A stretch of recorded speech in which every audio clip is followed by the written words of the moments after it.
we need to do. I mean, the idea that we would spend $150,000 when there's so many critical needs in the city to get rid of 2 people on the ballot, I think doesn't make any sense.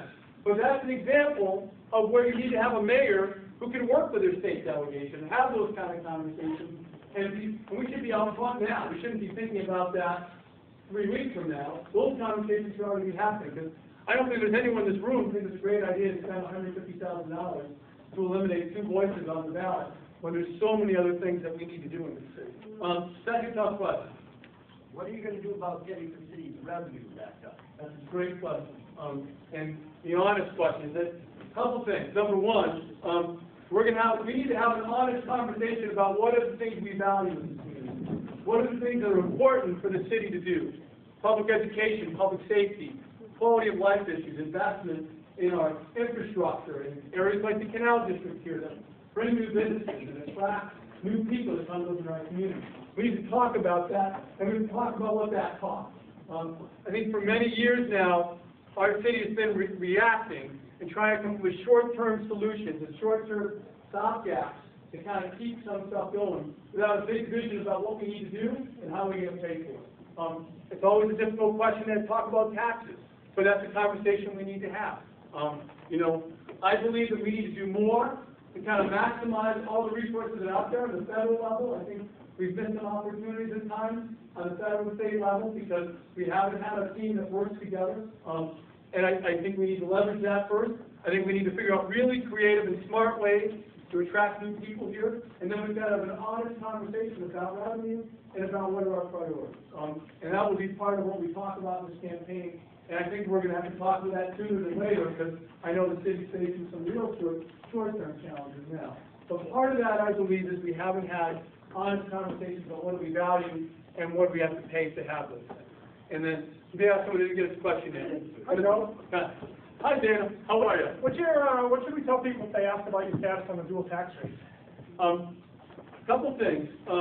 I believe we need to do a better job to attract new businesses. And as part of this green energy stuff, I've been talking to lots of business owners and talking with companies about what does it take to come here. What is it going to take to bring the next generation of jobs here?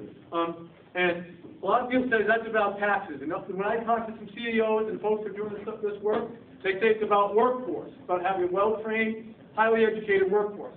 It's about infrastructure, making sure that it's got the ability to quickly move goods and services, about access to high-speed internet and kind of some of those stuff.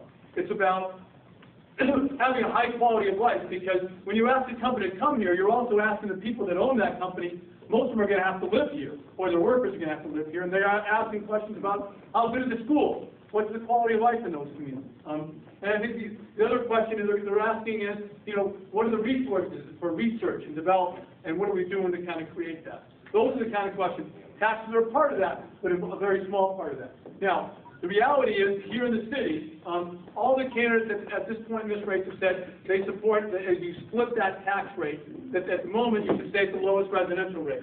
There is a good rationale for that. How many people here own a home in the city of Worcester and own it for more than a couple of years? Valuations in Worcester on residential properties have gone up astronomically. Mine has almost gone up 2.5 times in 10 years since I've owned my home in Worcester. While the commercial rate, the actual valuation, rate that is valued at, has stayed flat, and in some cases value has declined. Look at the value of the mall, for example, it's gone down significantly. So at the moment, because residential rates actually are quite, at the moment, the honest conversation is actually overinflated. People are actually paying a higher amount even at that lower rate because the valuations have gone up. So I believe until there's some correction on that at the moment that split does make some sense. And I'll come out with some data on that. That's a good, hard question. But by that, I don't mean we shouldn't have a conversation about taxes. I think the question about, I know there's some confusion about this, it's just about when you do decide how you're going to saying what rate does the commercial payer pay and what rate does the residential payer pay. At the moment, because of that split, I believe that when you go to the rate, not the overall tax you're going to assess, I think at the moment that split does make some sense. But it's a good question. A lot of small business owners who have bought their own buildings are struggling to pay those taxes. That's legitimate, and I think we need to look at that. I think we have those small business owners that are at our table talking about that, and talking about what is their burden and what's the contribution. I do think it's an honest conversation we need to have. My gut reaction is at the moment, things are out of balance. Any other questions?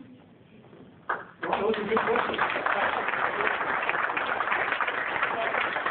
The last thing I would say is, the organizer of me can't help but say, but please, please, please, thank you for coming. I'm humbled, I'm honored. Please, before you go, make sure at least you fill in one of these white sheets. We know who you are and you came, and if you want to help, we need to identify, to win this race, we need about 7,500 votes, 7,500 votes. So we got about 100 here tonight, so we got 7,400 more to go.